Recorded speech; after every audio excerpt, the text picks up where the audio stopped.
मैं डॉक्टर अमित भटनागर पंतनगर कृषि विश्वविद्यालय में सस्य विज्ञान विभाग में प्रोफेसर के पद पर कार्यरत हूं और इस चैनल के माध्यम से मेरा ये प्रयास है किसानों तक सही जानकारी पहुंचे ताकि उसका लाभ वो खेती में ले सके। इसके लिए मैंने इस चैनल पे एक अलग से प्लेलिस्ट बनाई है कृषि किसान, जिसमें मैं हिंदी में चर्चा करता हूं जो किसानों के लिए बहुत लाभकारी है। आप इस प्लेलिस्ट के जो लेक्चर्स हैं उसको सुनिए, निश्चित रूप से आपको इसका फायदा मिलेगा।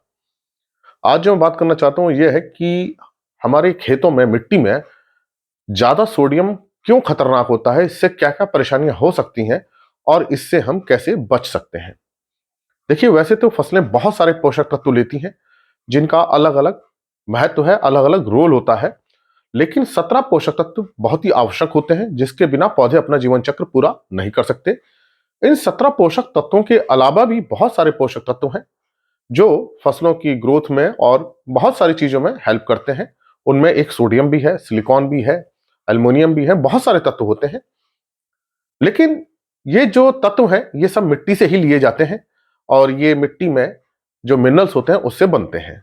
जब एक किसी पर्टिकुलर तत्व की मात्रा बहुत ज्यादा हो जाती है तो उसमें कई तरह के अलग अलग रिएक्शंस होने लगते हैं जो दूसरे तत्वों की उपलब्धता को या मिट्टी के गुणों को प्रभावित करते हैं। ऐसे ही एक तत्व है सोडियम। अगर सोडियम की मात्रा मिट्टी में बहुत ज्यादा हो जाए तो ये बहुत सारे एडवर्स इफेक्ट मतलब बुरे प्रभाव दिखाती है मिट्टी के ऊपर, और जिसका प्रभाव फसल पर भी आता है। और जिन मिट्टियों में सोडियम की मात्रा बहुत ज्यादा होती है वहां फसलें अच्छी तरह से पैदा नहीं हो पाती और उनमें दानों की उपज बहुत कम रहती है। हम चाहे कितना अच्छा बीज दे लें, कितनी अच्छी खाद दे दें, कितना अच्छा खरपतवार नियंत्रण कर लें, लेकिन हमें भरपूर फसल नहीं मिल पाती है। आज मैं इसी बात पर चर्चा करूंगा कि सोडियम अगर मिट्टी में ज्यादा हो जाए और कितना ज्यादा हो जाए तब बुरे प्रभाव आते हैं और इसको हम कैसे सही कर सकते हैं।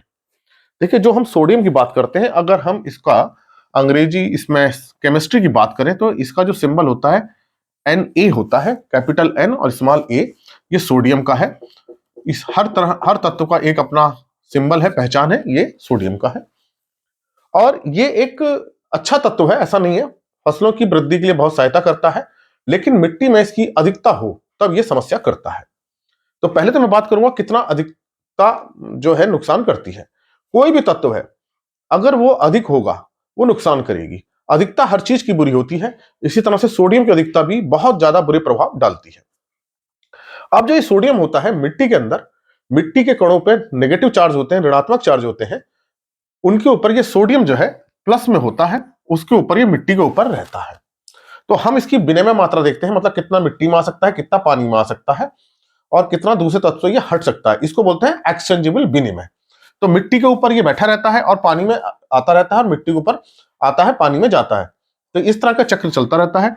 इसको बोलते हैं एक्सचेंजेबल, जो एक्सचेंज हो सकता है, या विनिमय कि कितना मिट्टी के ऊपर आ रहा है, कितना पानी में आ रहा है। तो कितना एक्सचेंजेबल सोडियम है ये बहुत मायने रखता है। इसको बोलते हैं ESP, एक्सचेंजेबल सोडियम परसेंटेज, कितना प्रतिशत जो है ये एक्सचेंजेबल है। तो इसकी एक पूरी केमिस्ट्री होती है, कितनी कैटायन एक्सचेंज कैपेसिटी है, कितना एक्सचेंजेबल है, फिर ESP निकालते हैं। अगर ये 15 से ज्यादा है, मतलब मोर देन 15 से ज्यादा है ESP किसी मिट्टी की, तो वहां सोडियम अधिकता में है। तो ESP हमारी खेत की मिट्टी की एक्सचेंजेबल सोडियम परसेंटेज मतलब विनिमय सोडियम प्रतिशत जो है वो 15 से ज्यादा नहीं होनी चाहिए। अब ये पता कैसे चलेगा?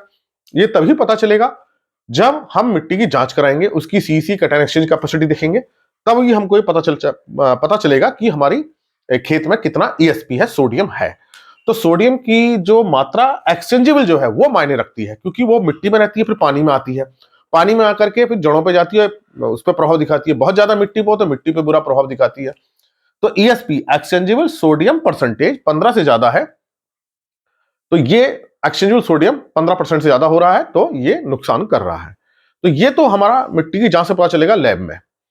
लेकिन आप कुछ लक्षणों से आप देख सकते हैं अपनी मिट्टी में कि मेरे खेत में सोडियम ज्यादा हो रहा है, नहीं हो रहा है। पहला तो जिस खेत में सोडियम ज्यादा हो जाएगा, बहुत ज्यादा हो जाएगा, वहां जब आप पानी देंगे वो खेत पे वेट स्पॉट बने रहेंगे, गीला रहेगा, मिट्टी गीली सी रहेगी और मिट्टी के ऊपर जो है काली काली लेयर सी आ जाएगी। जो लवणीय मिट्टी होती है उसमें सफेद लवण ऊपर आ जाते हैं, लेकिन जिसमें सोडियम ज्यादा होती है मिट्टी की सतह काली काली सी हो जाती है। और यहां पानी देने के बाद, सिंचाई देने के बाद पानी बहुत देर तक मिट्टी के ऊपर बना रहता है, मिट्टी गीली सी रहती है। तो आप देख रहे हैं कि मिट्टी के ऊपर काली सी परत आ रही है, तो ये लवणों के साथ जो है ऑर्गेनिक मैटर में घुल के ऊपर आ जाता है, क्योंकि सोडियम हाइड्रोक्साइड बना लेता है। तो जो ऑर्गेनिक मैटर है वो घुल करके ऊपर आ जाएगा, ऊपर मिट्टी पे सतह काली काली सी सतह रहेगी, ब्लैक लेयर बन जाएगी और काफी दिनों तक ये गीला सा रहता है। फिर क्या होता है, जब मिट्टी कॉम्पैक्ट हो जाती है, जहां मिट्टी में सोडियम ज्यादा होगा, तो सबसे बड़ा नुकसान क्या होगा, देखिए मिट्टी में क्या होता है, कण आपस में जुड़े रहते हैं, इस तरह से जुड़े रहते हैं, ऐसे समझिए। अब ये जो कण आपस में जुड़े हैं, तो इनके बीच में आप देखेंगे कुछ रिक्त स्थान है, स्पेस है। ये जो स्पेस हमको नजर आता है, इस तरह से देखेंगे, ये जो चल रहा है, ये जो नीले से मैं दिखा रहा हूं, ये स्पेस है, इसमें हवा रहती है और जड़ें रहती हैं। तो ये एक मिट्टी बहुत अच्छी कहलाती है, ग्रेनुलर है, इसमें कण आपस में जुड़े हुए हैं।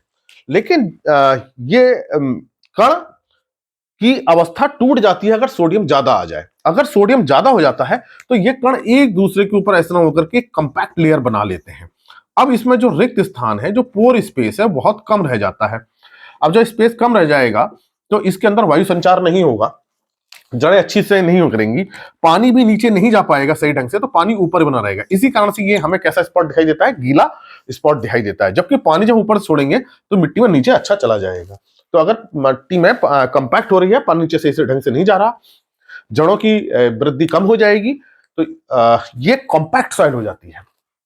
ये सोडियम का सबसे बड़ा नुकसान इसी कारण से होता है कि ये मिट्टी को कॉम्पैक्ट कर देता है। तो उसमें सॉइल एरेशन नहीं रहेगा, वायु संचार नहीं रहेगा, जड़ों की जो रूट ग्रोथ है वो नहीं होगी, पानी नीचे प्रॉपर नहीं जाएगा। तो इससे क्या होगा, हमारी फसल दब जाएगी। अब ये तब तक सही नहीं होगा जब तक कि सोडियम इसमें से न हटे।